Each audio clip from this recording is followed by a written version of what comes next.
আসসালামু আলাইকুম। BCS corner গ্রুপে আপনাদের স্বাগতম।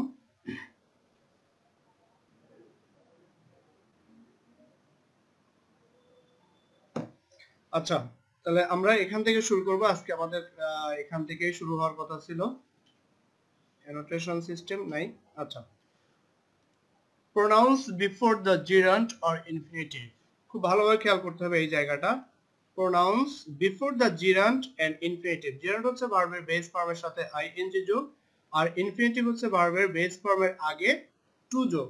অর্থাৎ টু প্লাস ভার্বের বেস ফর্ম হচ্ছে ইনফিনিটিভ, আর ভার্বের সাথে আইএনজি যোগ করে আমরা জিরান্ট করব। তাহলে আমরা এই কেসগুলোতে কিভাবে সামনের দিকে আগাবো, অর্থাৎ প্রোনাউনের ব্যবহার জিরান্ডের আগে এবং ইনফিনিটিভ আগে কিভাবে করতে হবে, আমরা সে নিয়ে আজকে যতদূর সম্ভব আমরা আলোচনা করব।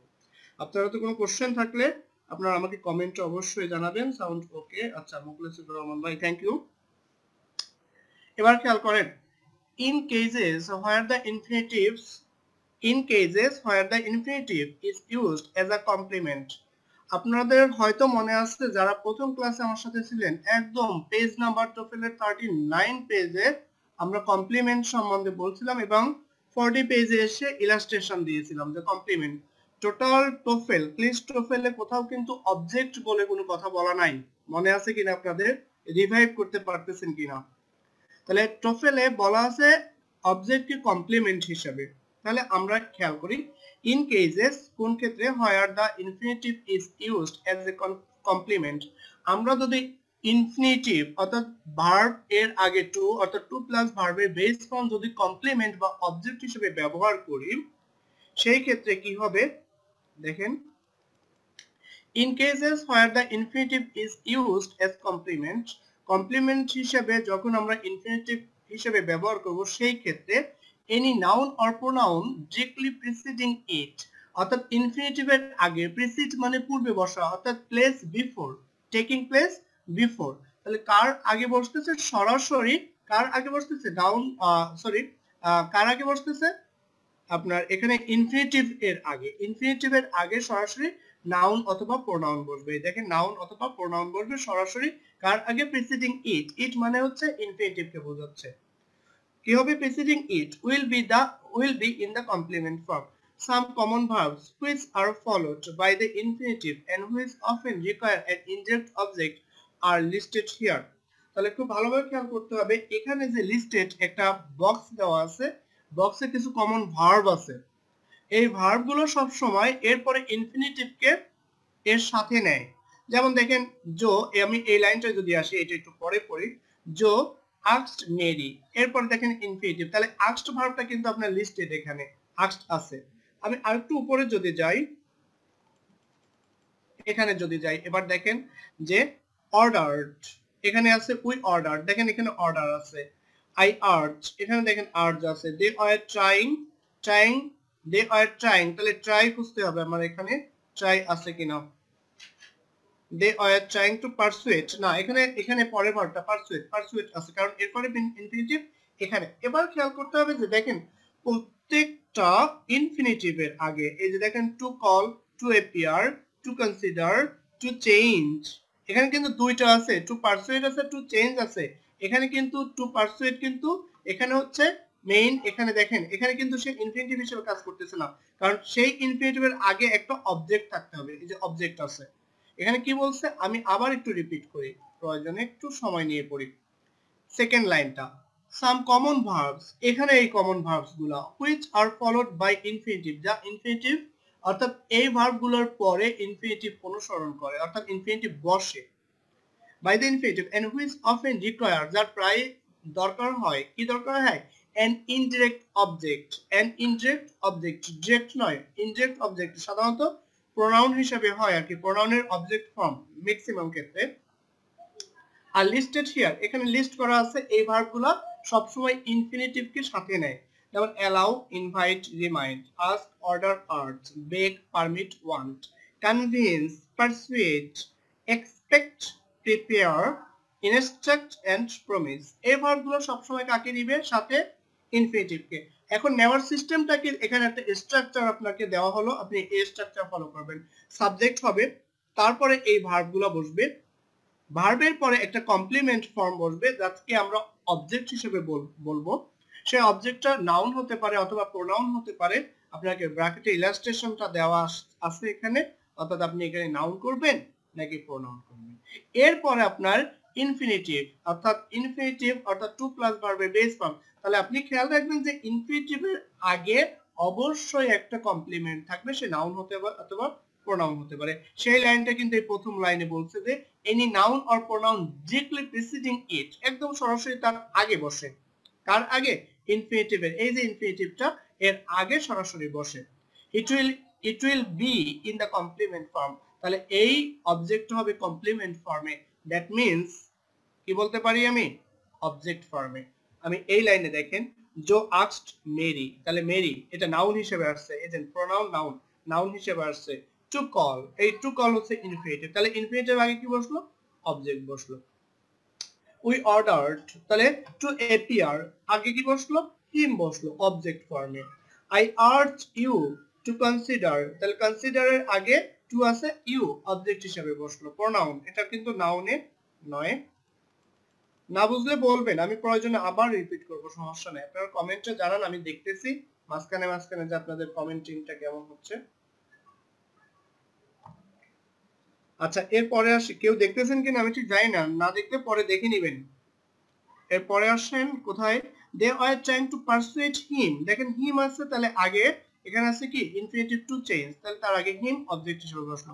দ্য টিচার পারমিটেড, তাহলে এখানে পারমিট কিন্তু আছে, দেখেন দেম আছে টু টার্ন।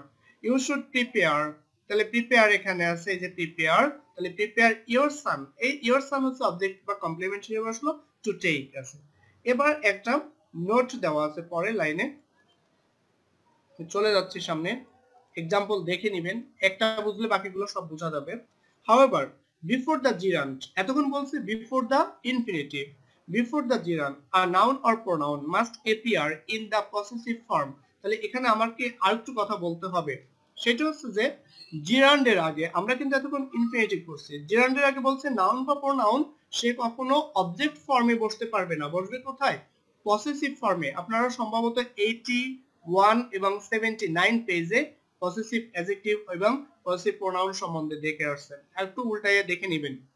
তাহলে এবার আসেন কি বলতেছে, যে আমরা যখন জিরান্ড ফর্মে যাব, ইনফিনিটিভ বাদ দিয়ে যখন জিরান্ড ফর্মে যাব, তাহলে জিরান্ডের আগে, অর্থাৎ আগে আমি যে অবজেক্টটা বসাবো, দ্যাট মিন্স কমপ্লিমেন্ট বসাবো, সেই কমপ্লিমেন্ট নাউন বা প্রোনাউন, সেই নাউন প্রোনাউনের সরাসরি নাউন প্রোনাউন অবস্থায় বা অবজেক্ট ফর্মে থাকতে পারবে না, তাকে কোন ফর্মে হতে হবে? অবশ্যই পসেসিভ ফর্ম। আমি এখানে আসলে এই টপিকটা দেখতে পাবো। দেখুন আমরা 90 পেজে চলে আসতেছি। 90 পেজ কিভাবে? Subject plus verb plus possessive form of noun অথবা পসেসিভ অ্যাডজেক্টিভ। তাহলে এই দুইটার জন্য আপনি টোফেল বই 79 এবং 80 পেজে গিয়ে খুঁজবেন। 79, 80 এবং 81 তিনটা পেজ দেখলে মোটামুটি আপনি এর ভিতরে পেয়ে যাবেন। আর জিরান্ড হচ্ছে ভার্বের সাথে আইএনজি। তাহলে আপনাকে মনে রাখতে হবে, আমি এখানে টু প্লাস ভার্বের বেস ফর্ম ইনফিনিটিভ যখন দিছিলাম, তখন এখানে কিন্তু আমি নাউন বা প্রোনাউনের object form, that means complement form হিসেবে ব্যবহার করছিলাম। যখনই এটা জিরান্ডে হয়ে গেল ভার্বের সাথে আইএনজি, আমি কিন্তু এটাকে আর অবজেক্ট ফর্ম অথবা নাউনের সরাসরি নাউন ফর্মে রাখতে পারতেছি না। নাউনের পসেসিভ ফর্ম অথবা পসেসিভ অ্যাডজেক্টিভ ফর্ম, অর্থাৎ নাউন প্রোনাউনের পসেসিভ অ্যাডজেক্টিভ ফর্ম হবে, আর অথবা পসেসিভ এর অর্থাৎ নাউনের পসেসিভ ফর্ম হবে। যেমন নাউন একটা আছে রহিম, আমি ওইখানে রহিম লিখছিলাম ইনফিনিটিভের আগে, কিন্তু এখানে আমি আপনাকে রহিমের পরে অ্যাপোস্ট্রফি ইউজ করতে হবে। আমি এক্সাম্পলটা এখানে দেখাইতে পারতেছি, আপনারা যদি কেউ খেয়াল করেন, জন, জনের ক্ষেত্রে জন, তাই না? তাহলে জনের সাথে অ্যাপোস্ট্রফি, আমরা কিন্তু উই ডোন্ট অ্যাপ্রুভ জন এমন লিখতে পারিনি, তাই না? তাহলে টু বাই হয়ে যেত জাস্ট এই জায়গাটায়। তাহলে আমি এবার একটু প্রথম থেকে আসি। তাহলে কি বলতেছে, আমরা ইনফিনিটিভের আগে ডিরেক্টলি কাকে বসাবো? অবজেক্ট ফর্মকে, কমপ্লিমেন্ট ফর্মকে বসাবো। কিন্তু যখন জিরান্ড হবে তখন সে ফর্মটা হয়ে যাবে প্রোনাউনের পসেসিভ ফর্ম, অর্থাৎ প্রোনাউনের পসেসিভ ফর্ম হলে পসেসিভ অ্যাডজেক্টিভ হিসেবে আসবে, কারণ এরপরে নাউন আসবে। আর পসেসিভ ফর্ম হবে নাউনের পসেসিভ ফর্ম, সে কখনো নাউন হিসেবে বুঝতে পারবে না। এরপরে আসি আমরা উই আন্ডারস্ট্যান্ড, যেমন দেখেন we understand your not being, একটা নেগেটিভ ইউজ করছে, নেগেটিভ সমস্যা না নেগেটিভটা, তাহলে নট এর পরে দেখেন এই যে বিংটা হচ্ছে আপনার জিরান্ড ফর্ম, তাহলে বিং এর আগে কি হলো, ইওর হলো। আমি যখন ইনফিনিটিভ ছিল তখন কিন্তু এটা ইউ ছিল, তাহলে ইওর হচ্ছে ইউ এর পসেসিভ অ্যাডজেক্টিভ অর্থাৎ প্রোনাউন। যেমন হি রিগ্রেটস হার, হার আছে লিভিং, এখানে যদি হার যদি পসেসিভ অ্যাডজেক্টিভ না হয়ে যদি অবজেক্ট হতো তাহলে টু লিভ হতো। তাহলে we are looking forward to their, এই যে টু দেয়ার কামিং। আবার দেখেন we don't approve of John's apostrophe আছে, তার মানে নাউনের পসেসিভ ফর্ম, এই নাউনের পসেসিভ ফর্ম হচ্ছে অ্যাপোস্ট্রফি দিয়ে ইউজ করে বাই। We resent the teachers not announcing, announce আছে, তাহলে এখানে টিচার নাউনের কি হয়ে গেল, পসেসিভ ফর্ম হলো। We object to their calling, তার মানে আপনারা আশা করি বুঝতে পারতেছেন যে কিভাবে এগুলার আনসারটা যাবে। তাহলে এবার যদি আমরা একটু এক্সারসাইজ গুলোকে আমি করাই দিব নাকি আপনারা করবেন, আমার মনে হয় আপনারা করলে ভালো হয়, তাহলে আমি একটু লেকচার গুলো দিতে পারি, প্রয়োজনে আপনাদের কমেন্ট সেকশনের লাস্টে আমি এক্সারসাইজ এই 10টার আনসার গুলো দিয়ে দিলাম। আপনারা একটু এক কাজ করবেন, খুব ভালো কথা মনে হচ্ছে, আপনারা এই 10টার এক্সারসাইজের আনসার গুলো 1 2 3 করে 10 পর্যন্ত প্রত্যেকে একটু কমেন্ট করে আমাকে কমেন্ট বক্সে জানান, আমি লাস্টে একদম ফাইনাল আনসারটা আমি দিয়ে দেব। এরপর আসি আমরা সেকশন 9 এ, সেকশন 9 পার্ট ভার্বে আসি, ভার্ব নিড। এই নিড ভার্বটা কিন্তু দুই ধরনের ভার্বের ভিতরে আছে, আবার নিড ভার্বটা আছে আবার মডেল ভার্ব হিসেবে, আবার নিড ভার্বটা আছে মেইন ভার্ব হিসেবে। তাহলে আমরা একটু এখানে দেখি যে নিড ভার্বটা কোথায় কি ধরনের অবস্থান। আমরা মডেল ভার্বে ব্যবহার দেখব, বিশেষ করে কোশ্চেন ট্যাগ অথবা ট্যাগ কোশ্চেনে গিয়ে, এটা আপনাদের আমি পরে আসতেছি সামনে। দা ভার্ব নিড, তাহলে এবার হবে আমাদের নিডের উপরে ক্লাস। কি বলতেছে দেখি একটু। The verb need is followed by the infinitive, অর্থাৎ নিডের পর, নিড ভার্বের পর আপনি একটু এখানে যদি তাকান, আমি যেখানে কার্সরটা রাখতেছি, এই নিডের পর ইনফিনিটিভ টু হবে একমাত্র তখন, only if, একমাত্র তখন an animate এখানে কি বলছে, এই জায়গাটি কি আছে, কারো কাছে বই আছে কিনা, animate being হবে মনে হচ্ছে, animate being is the subject, animate being হচ্ছে জীবন্ত ব্যক্তি অর্থাৎ ব্যক্তিবাচক। দেখেন এখানে প্রত্যেকটা জন, মাই ফ্রেন্ড, হি সব ব্যক্তিবাচক। বস্তুবাচক যখন হবে তখন আবার ইনএনিমেট চলে আসবে, এই যে কথাটা ইনএনিমেট। তাহলে the verb need is followed, need ভার্বটাও সবসময় ইনফিনিটিভকে গ্রহণ করবে তখন যখন এর সাবজেক্ট হবে ব্যক্তিবাচক অর্থাৎ কোনো প্রাণীবাচক আর কি, এমন যেমন দেখেন জন, তাহলে আমি ইনফিনিটিভ করব। আর যদি প্রাণীবাচক না হয় কি হয়, if an inanimate object is the subject of this verb is followed by a gerund or, অর্থাৎ এখানে যদি সাবজেক্টটা ব্যক্তিবাচক না হয় কোনো বস্তুবাচক হয়, আমি এখানে নিড ভার্বের পরে টু ব্যবহার না করে টুর পরিবর্তে নিডের পরের ভার্বের সাথে আমি আইএনজি যোগ করব, যাকে জিরান্ড বলতেছে। অথবা নিডের পরে আমি কি ভার্ব ব্যবহার করব, বি প্লাস, তাহলে নিডের পরে যে আমি আরেকটা ভার্ব বসাবো সেই ভার্বের বি প্লাস মূল ভার্বের পাস্ট পার্টিসিপল ফর্ম হবে, অর্থাৎ এরপরে যে ভার্বটা থাকবে পাস্ট অর্থাৎ third form, past participle form মানে থার্ড ফর্ম। যেমন দেখেন একটু, যেমন দেখেন John and his brother need to, তাহলে অ্যানিমেট সাবজেক্ট অর্থাৎ animate being, my friend animate being needs to learn Spanish, he animate will need to drive alone tonight. কিন্তু যদি সাবজেক্টটা ইনঅ্যানিমেট হয়ে যায় অর্থাৎ ব্যক্তিবাচক না হয়ে বস্তুবাচক হয়, জীবন্ত না হয়ে যদি বলতে আমি কি বলতে পারি, জীব অথবা প্রাণীবাচক না হয়ে যদি অন্য বস্তুবাচক হয়, সেক্ষেত্রে আমি এরপর এই সাবজেক্টের পর যে নিডটা থাকবে সেই নিডের পর ভার্বের সাথে আইএনজি যোগ করব। যেমন দ্য গ্রাস নিডস কাটিং, আমি কিন্তু এখানে লিখবো না দ্য গ্রাস নিডস টু কাট, কারণ এখানে কিন্তু সাবজেক্ট প্রাণীবাচক নয় অর্থাৎ অ্যানিমেট নয়, ইনঅ্যানিমেট। অথবা এটাকে আমি আরেকটা ফর্মে করতে পারি, সেটা হচ্ছে যে কি, নিডের পরে আমি ইনফিনিটিভ রেখে অর্থাৎ টু কে রেখে ওই অ্যানিমেট সাবজেক্টের মতো করছিলাম, যেটা শুধু পার্থক্য হবে এটাকে পেসিভের মতো করে করতে হবে, অর্থাৎ আপনার টু এর পরে একটা বি যোগ করতে হবে, বি এর পরে ভার্বের থার্ড ফর্ম অর্থাৎ পাস্ট পার্টিসিপল ফর্ম। যেমন দেখেন আমরা লিখতে পারি দ্য গ্রাস নিডস কাটিং অথবা the grass needs to be cutting. কিন্তু যদি ব্যক্তিবাচকের জন্য হতো তাহলে কি হয়ে গেছিল, এই যে my friend needs to learn, তাই না? আমরা নিডস লার্নিং লিখতে পারবো না অথবা নিডস টু বি লার্নড লিখতে পারবো না, ভুল হবে। পরের এক্সাম্পলে যদি আসি, একটু পরে দেখেন পরের এক্সাম্পলটা কি বলতেছে। দ্য টেলিভিশন, দ্য টেলিভিশন, তাই না?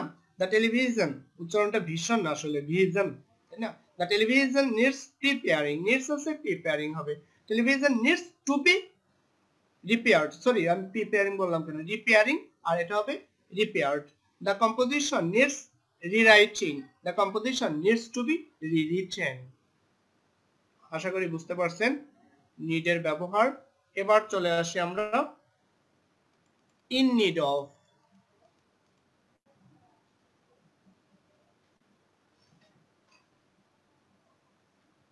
ক্লাস শেষে সবাই একটু কমেন্ট বক্সে ওইগুলোর আনসার লিখবেন অবশ্যই।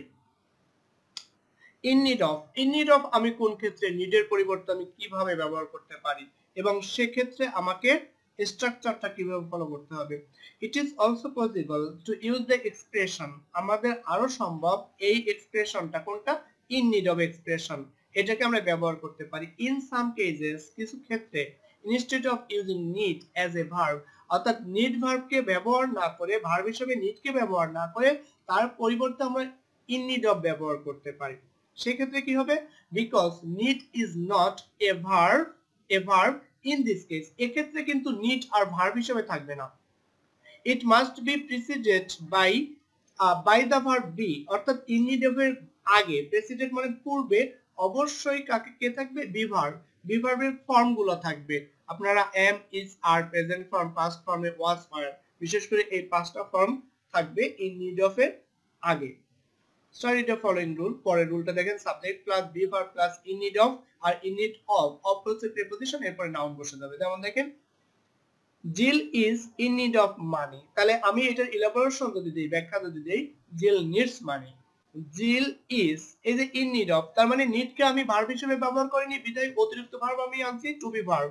টু বি ভার্বের আবার কোন ফর্মে আনছি, এটা প্রেজেন্ট ফর্মে। টু বি ভার্ব কিন্তু অক্সিলারি ভার্ব হিসেবে হয়, সেকেন্ডারি অক্সিলারি, আবার এখানে প্রিন্সিপাল হিসেবে কাজ করতেছে। নিড কিন্তু এখানে প্রিন্সিপাল ভার্ব নয় বা ভার্ব হিসেবেও নয়। তাহলে জিল is in need of money, that means Jill needs money.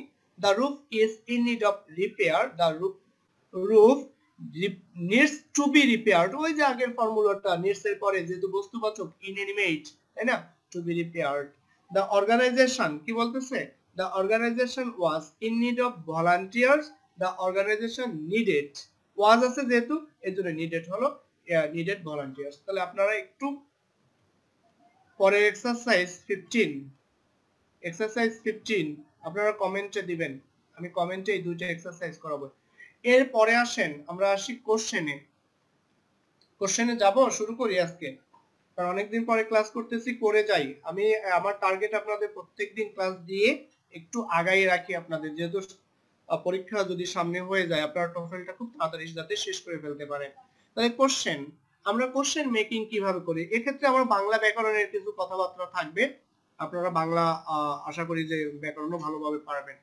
Remember that, অবশ্যই স্মরণ রাখবেন, যে কি স্মরণ রাখবেন, when forming a question, যখন একটা প্রশ্ন গঠন করবেন বা গঠন করা হয়, one must place the auxiliary, অবশ্যই একজনকে অক্সিলারি ভার্ব, কোশ্চেন করতে হলে অবশ্যই অক্সিলারি ভার্ব নিতে হয়, or verb be, আমি এই বি ভার্ব ও অক্সিলারি ভার্ব, তাহলে আমি আলাদা করে এখানে বলতেছি না, আমি এই জায়গাটা যদি দিচ্ছি অবশ্যই তাকে অক্সিলারি ভার্ব নিতে হবে, কোথায়, before the subject.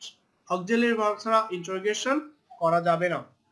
if there is no auxiliary, যদি অক্সিলারি ভার্ব সেন্টেন্সে না থাকে, অক্সিলারি ভার্ব নাই, তাহলে আপনাকে এখানে ক্লাসিফাই করতে হবে অবশ্যই ভাই, অবশ্যই অক্সিলারি ভার্বের কি করতে হবে, ক্লাসিফিকেশন। অক্সিলারিকে দুই ভাগে ভাগ করবেন, আমি কোশ্চেন ট্যাগে যখন যাব একটু কয়েকটা পরেই কোশ্চেন ট্যাগে চলে যাব, তখন আমরা পাবো অক্সিলারি ভার্বকে আমরা দুই ভাগে ভাগ করব, প্রাইমারি এবং সেকেন্ডারি। আমি কোশ্চেন ট্যাগে এই বিস্তারিত দেখাবো আপনাদের। if there is no auxiliary or be verb, মানে be verb ও auxiliary, অর্থাৎ এক কথায় হচ্ছে auxiliary verb যদি সেন্টেন্সে না থাকে, তাহলে আপনি ইন্টারোগেটিভ সেন্টেন্স গঠন করতে শুধুমাত্র কি করতে হবে, one must use the correct form of do does did, এক কথায় to do verb, to do ভার্বের তিনটা ফর্ম আপনি ব্যবহার করতে পারবেন। এরপরে কি বলতেছে, after do does did, do does or did, the simple form of the verb must be used. তার মানে আমি বুঝাচ্ছি যে মেইন ভার্ব যেটা ডু ডাজ ডিড এর পরে মেইন ভার্বের প্রেজেন্ট ফর্ম, সিম্পল ফর্ম বলতে প্রেজেন্ট ফর্ম অর্থাৎ বেস ফর্মও বলতে পারি। দ্য টেন্স এন্ড পারসন আর শোন অনলি বাই দ্য অক্সিলারি। তাহলে অক্সিলারি অনুসারে টেন্স এবং পারসন ওটাকে আমরা ওর ভিতরে বুঝবো, অর্থাৎ টেন্স অক্সিলারি ভার্ব দেখে বুঝবো এটা ইজ নাকি ওয়াজ। তাহলে ইজ হলে প্রেজেন্ট, ওয়াজ হলে পাস্ট, তাহলে অক্সিলারি দেখে বুঝবো। আবার সাবজেক্ট কে আছে, পারসন দেখে আমরা বুঝতে পারবো। Not by the main verb, অর্থাৎ মেইন ভার্বের উপর কোনো ইফেক্ট এখানে থাকবে না। তাহলে এখানে কোশ্চেন, আমরা বাংলা ব্যাকরণে কোশ্চেন কয়ভাবে করি? সাধারণত আমরা কোশ্চেন করি দুই ভাবে। বিভিন্ন প্রশ্ন করার সময় আমরা প্রশ্ন করি দুই ভাবে, একটা হচ্ছে কয় রস্যিকার এবং কয় দীর্ঘিকার। কয় রস্যিকার, রস্য মানে কম, আপনারা খুব ভালোভাবে জানবেন, আর দীর্ঘ মানে বেশি। তাহলে রস্যিকার দিয়ে যে কোশ্চেনগুলো করা হয় সেই কোশ্চেনের আনসার হবে রস্য বা কম বা স্বল্প, অথবা দ্যাট মিন্স হ্যাঁ বা নাতে আনসারটা শেষ করবেন। কিন্তু যখন আপনাকে কোশ্চেন করা হবে দীর্ঘ অর্থাৎ কয় দীর্ঘিকার, তখন আপনাকে প্রশ্নের আনসার দিতে হবে দীর্ঘ। আমি যদি আপনাকে এখন কোশ্চেন করি, আপনি কি খেয়েছেন, আপনি উত্তর দেবে হ্যাঁ বা না। আপনি কি খেয়েছেন, তখন আপনাকে উত্তর দিতে হবে আপনি কি কি খেয়েছেন তার টোটাল ফরমাইশ দিতে হবে। আমার কথা বুঝতে পারছেন মনে হয়। তার মানে হচ্ছে যে কয় রস্যিকার এবং দীর্ঘিকারের যে পার্থক্য ঠিক ইংলিশে এর সাথে মিল থাকবে। আপনার দুই ধরনের কোশ্চেন করবেন, সেটা হচ্ছে কি অক্সিলারি ভার্বকে সাবজেক্টের আগে দিয়ে, আরেকটা হচ্ছে ডব্লিউএস ওয়ার্ডকে ব্যবহার করে, যে ওয়ার্ডের ভিতরে ডব্লিউএস থাকবে। তাহলে ইয়েস নো কোশ্চেন আমরা যখন করব কিভাবে ফ্রেমিং করব, ইয়েস নো কোশ্চেন করব আমি অক্সিলারি ভার্বকে সাবজেক্টের আগে দিয়ে। তাহলে এখানে আপনাকে অবশ্যই অক্সিলারি ভার্বগুলোকে চিনতে হবে, যদি না থাকে তাহলে মূল ভার্বের টেন্স অনুসারে এবং পারসন অনুসারে, নাম্বার অনুসারে অক্সিলারি ভার্ব আনতে হবে। যেমন দেখেন, these are questions for which the answer is yes or no। তাহলে আপনাকে এই কোশ্চেনগুলোর জন্য আনসার হবে yes no। তাহলে অক্সিলারি ভার্বকে আপনি সাবজেক্টের আগে এনে যে প্রশ্নগুলো করবেন, যেমন অ্যাসার্টিভ সেন্টেন্সে যদি খেয়াল করতেন তাহলে থাকতো কি Mary is going to school today, full stop থাকতো। তাহলে আমি কি করলাম, এখান থেকে ইজটাকে আগে নিয়ে নিলাম অক্সিলারি ভার্ব। তাহলে is Mary going to school today, এটার আনসারটা ইয়েস বা নো দিয়ে যে কোনো একটা হবে, যে স্পিকার এবং লিসনার সেটা বুঝবে কাকে বলতেছে। ওয়াজ মেরি সিক ইয়েস্টারডে, তাহলে অক্সিলারি ভার্বকে আগে নিয়ে আসলাম। যদিও এখানে ওয়াজটা অক্সিলারি ভার্ব হিসেবে কাজ করতেছে, কিন্তু এই সেন্টেন্সে ওয়াজ কিন্তু মূল ভার্ব। হ্যাভ ইউ সিন, এখানে ইউ হ্যাভ সিন থেকে হ্যাভ ইউ সিন হলো। দ্য কমিটি উইল ডিসাইড, এই উইলটা উঠে গিয়ে উইল দ্য কমিটি ডিসাইড। আমি একটু সংক্ষেপে পড়তেছি। ডু ইউ ওয়ান্ট, এখানে অক্সিলারি ভার্ব নাই। You want to use the telephone, তাহলে ইন্টারোগেটিভ করার সময় ওয়ান্ট অনুসারে ডু ভার্ব আসবে এবং ডু ভার্বটা সাবজেক্টের আগে আসবে, কেন আমি কোশ্চেন ফ্রেমিং করতেছি। এরপরে আসি ডাজ জর্জ, তাহলে মূল ভার্ব হচ্ছে likes, George likes peanut butter, এখানে লাইকস ছিল, যেহেতু লাইকস ছিল অক্সিলারি ভার্ব আনলাম আমি এখানে ডাজ, অর্থাৎ ডু এনে তার সাথে লাইকস এর এস বাই এস চলে গেল, সেটা আবার সাবজেক্টের আগে গেল ইন্টারোগেটিভ করার জন্য। ডিড ইউ গো, এখানে ছিল কিন্তু you went to class yesterday অনুসারে ওয়েন্ট হয়ে গিয়েছিল। এখন আপনি করলেন ইন্টারোগেটিভ, তাহলে গো এর ভিতর ওয়েন্ট থেকে আপনার ভার্ব বের হয়ে গেল ডিডটা আগে চলে গেল, মূল ভার্ব এবার ফ্রি হয়ে গেল, ঠিক না? তাহলে did you go to class yesterday. এবার পরের কোশ্চেনটা আসতেছে, ওই যে আমরা বললাম যে দীর্ঘ ইকার দিয়ে যে কোশ্চেনগুলো করি, অর্থাৎ দীর্ঘ যে কোশ্চেনগুলোর আনসার হয়, যদি দীর্ঘ আনসার হয় তাহলে তাকে ইলাস্ট্রেশন করতে হবে। এই ধরনের কোশ্চেনগুলো আমরা করব, অর্থাৎ কয় দীর্ঘিকারে কি দিয়ে যে কোশ্চেনগুলো করব সেই কোশ্চেনগুলো ফ্রেম করব আমরা ডব্লিউএইচ ওয়ার্ড দিয়ে। These are questions for which the answer is more than yes no, more than yes no, অর্থাৎ হ্যাঁ বা না দিয়ে আমি আনসারটা শেষ করতে পারবো না, যেখানে আমাকে ইলাস্ট্রেশন দিতে হবে, আমাকে পুরো বলতে হবে। There must be some information in the answer, আনসারে আপনার কিছু তথ্য থাকবে। There are 3 different rules in this part, এক্ষেত্রে আপনার তিনটা ভিন্ন ভিন্ন রুল আছে। তাহলে রুলগুলো আমরা ক্রোনোলজিক্যালি দেখে যাব। কি কি? Who or what in subject question, তাহলে who বসে ব্যক্তির জন্য, ওয়াট বসে বস্তুর জন্য, আমরা সাধারণত বসি সাবজেক্ট হিসাবে। তাহলে এক্ষেত্রে আমরা কি করব দেখেন কোশ্চেনগুলো করার ক্ষেত্রে, a subject question is one, subject কোশ্চেনটা আবার কি সেটাও তো আমাকে জানতে হবে। আর subject question is one in which the subject is unknown. Subject question হচ্ছে এমন একটা প্রশ্ন যেখানে আমার সাবজেক্টটা অজানা থাকবে, সাবজেক্টকে আমরা জানি না। যেমন আমি এইখানে কোশ্চেনটা করলাম হু open the door, we don't know who open the ডোর, আমরা জানি না কি ডোরটা ওপেন করলো। তাহলে এখানে সাবজেক্ট যে হু, এই হুটা হচ্ছে আমি কি বলতে পারি আননোন, অর্থাৎ অজানা, অ্যানোনিমাস বলতে পারি আমরা। তাহলে এক্ষেত্রে কি আসবে হু অথবা হোয়াট। বস্তুর জন্য হোয়াট আসবে, ব্যক্তির জন্য হু হবে, এরপরে ভার্ব হবে, এরপরে কমপ্লিমেন্টে দেখেন ব্র্যাকেট দেওয়া আছে, অর্থাৎ অবজেক্ট থাকতেও পারে নাও থাকতে পারে। দ্যাট মিন্স অবজেক্ট মানে হচ্ছে এখানে কমপ্লিমেন্ট এই বইয়ে।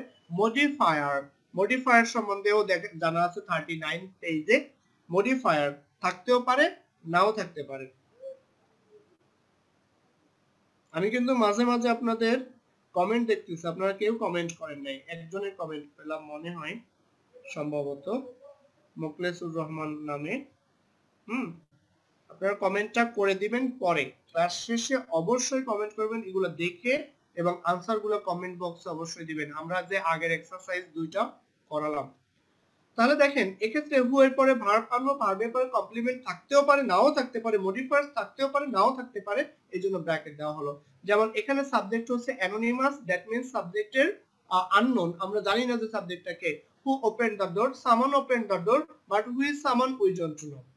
হোয়াট হ্যাপেন্ড লাস্ট নাইট, আমরা জানি না সামথিং হ্যাপেন্ড লাস্ট নাইট, তাই না, গত রাতে কিছু ঘটছিল, কিন্তু কি ঘটছিল সেটা আমরা জানি না। No, it is not incorrect to say, it is not, sorry ভুল হলো, ইট ইজ নট কারেক্ট, আমরা কিন্তু এটাকে বলতে পারবো না এখানে অক্সিলারি ভার্বকে আগে এনে, এটা বলার সম্ভব নয়। কোনটা,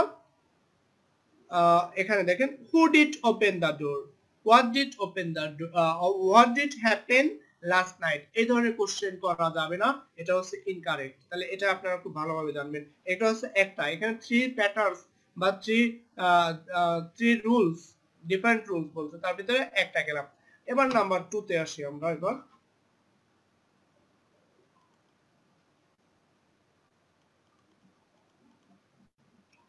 নাম্বার 2, এটা হচ্ছে হুম অর হোয়াট। হুম অথবা হোয়াট আমরা যখন কি হিসেবে ব্যবহার করব, whom or what in complement question, complement, তাই না, অর্থাৎ কমপ্লিমেন্ট হিসেবে যখন হুম এবং what কে ব্যবহার করব।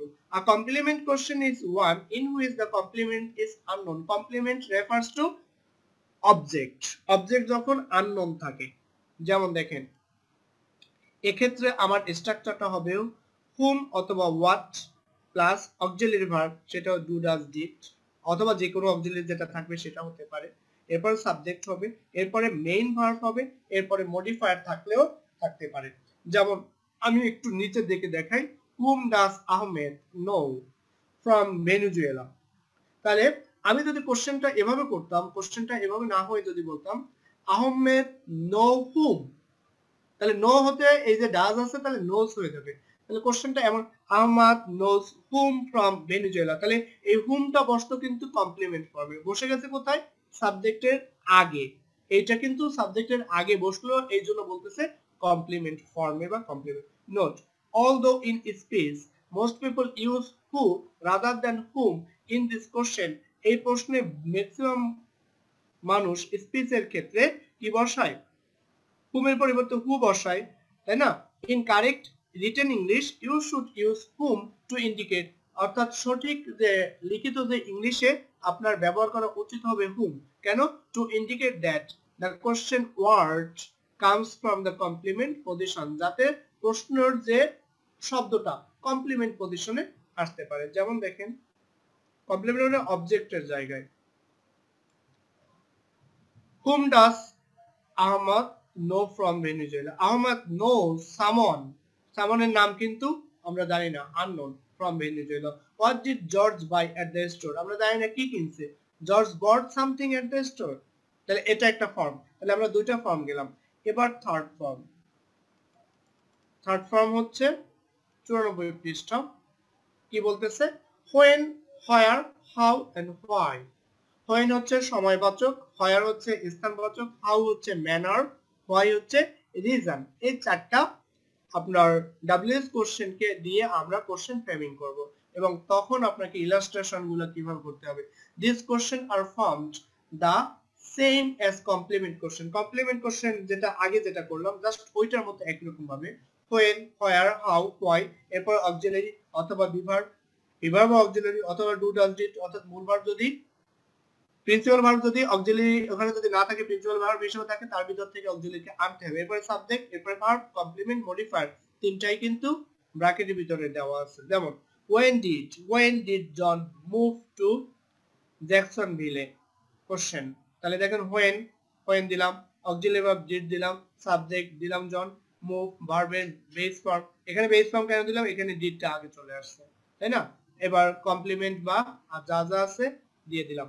where does Muhammad live, তাহলে where এর পরে অক্সিলারি ভার্ব, সাবজেক্ট, এরপরে main verb. why did George leave so early, how did Maria get to school today,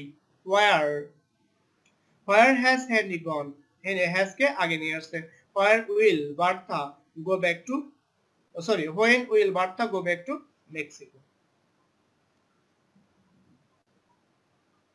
এরপরে আপনাদের আরো দুইটা কোশ্চেন থাকবে, একটা হচ্ছে এমবেডেড কোশ্চেন আর একটা হচ্ছে আপনাদের কোশ্চেন ট্যাগ অথবা ট্যাগ কোশ্চেন। তাহলে আমরা নেক্সট টপিকে অথবা নেক্সট ক্লাসে আমরা এটার উপরে ইনশাআল্লাহ ক্লাস দেব, এমবেডেড এবং ট্যাগ কোশ্চেন, কারণ একসাথে ভিডিওগুলো বড় হয়ে গেলে আপনাদের জন্য এটা খুব কঠিন লাগবে। তাহলে আপনারা আগামী কালকে ইনশাআল্লাহ বা আগামী ক্লাসে আমরা এমবেডেড কোশ্চেন এবং কোশ্চেন ট্যাগ শেষ করব ইনশাআল্লাহ। টিল দেন আল্লাহ হাফেজ, আসসালামু আলাইকুম।